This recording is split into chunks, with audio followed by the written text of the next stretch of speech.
All right, we're up at Central City in Eureka. Hunter and I, we put in a good full day's work up here.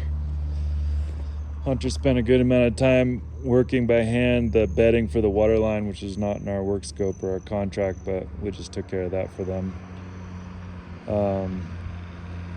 Put a bunch of really clean fill right around it, packed it in by hand, made sure that the water line was not touching the concrete right there, and then going into the building.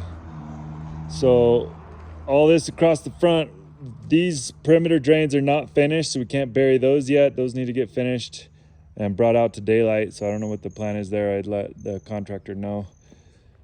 The slab in here is going to be basically like up to here, up to the top of this concrete in the front right here. So you can see there's a big void here. So there's going to be a wall that runs all along here, and then we can backfill inside these cavities.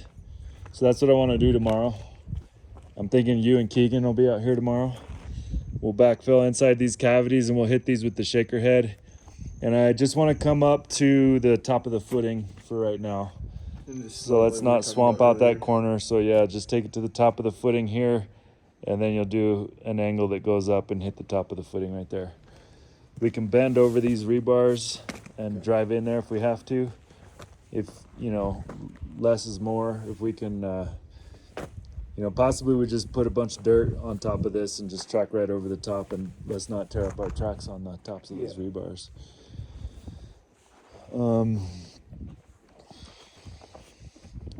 We can backfill inside here. We could swing some dirt into here. And we'll, be careful around the water line, but we'll do some gentle compaction in here until we get up away from the water line and the perimeter drains. In here, we're gonna fill all these. We can fill where there's this clean out. He said that's okay to backfill and bury that. So, okay. I don't know. That doesn't make much sense. Yeah. So we'll backfill in here. We'll come up to the top of footing. Okay. So just right where I'm walking, level with the dirt, and we'll hit it all with the shaker head. We're going to bring the shaker head out here tomorrow and hit all these spots in here. So we got to get real good compaction in here because the slab's going in here. Right. So we can hit everything else with the pinwheel, and then we'll hit in here with the shaker head. In front here, he's going to lay foam down on the ground to do frost protection on this footing because this footing was a little too shallow. So we're going to keep this grade in front of the building right where it's at. We got to be real careful around this sewer line because that's can't really go down any deeper. Otherwise, it's getting real close to that sewer line. Got to be careful of that. Got to be careful of these perimeter drains where they're coming out to daylight. We'll keep this grade as is, but we can put some temporary dirt ramps that get us up onto there so that we can crawl in there and reach all the way to the back and hit it with the shaker head.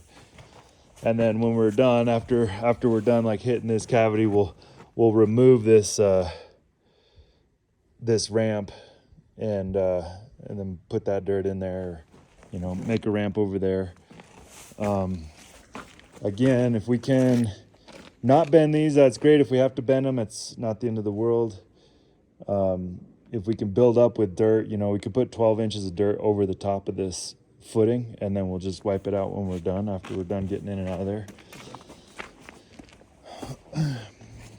So I don't want to come up any higher than basically 6 feet all the way around. It's like a 12 to 14 foot wall. So, this is, maybe it's a little tall here with the dirt, but that's okay. And the corner is the strongest spot. But I want to get the interior backfilled first, and then I want to get the backfill done in the front, so that foam in the front. But we can keep coming up here, back in here. And then like the slough is not necessarily backfilled. So what we'll do is, as we add dirt there, you take the back of the pinwheel and you push it forward, sort of like knock the loose stuff forward, and then roll, knock. So you're basically gonna knock off and shave off like, 2 feet right there, like this 2 feet at an angle is all gonna get shoved down there and then rolled in. Okay. Because, it's packed probably like 2 feet in from there. Right. But like right on the edge, it's kind of just been sloughing off. It's kind of loose, like right here on the edge, you know? Yeah. So, but yeah, this is about as high as we want to go through here. That's about 6 feet right there. That's what I said we'd do. So we'll just keep coming all the way back. You know, eventually you should be able to get around that corner with the excavator. You might have to get the bucket and widen out that corner a little bit.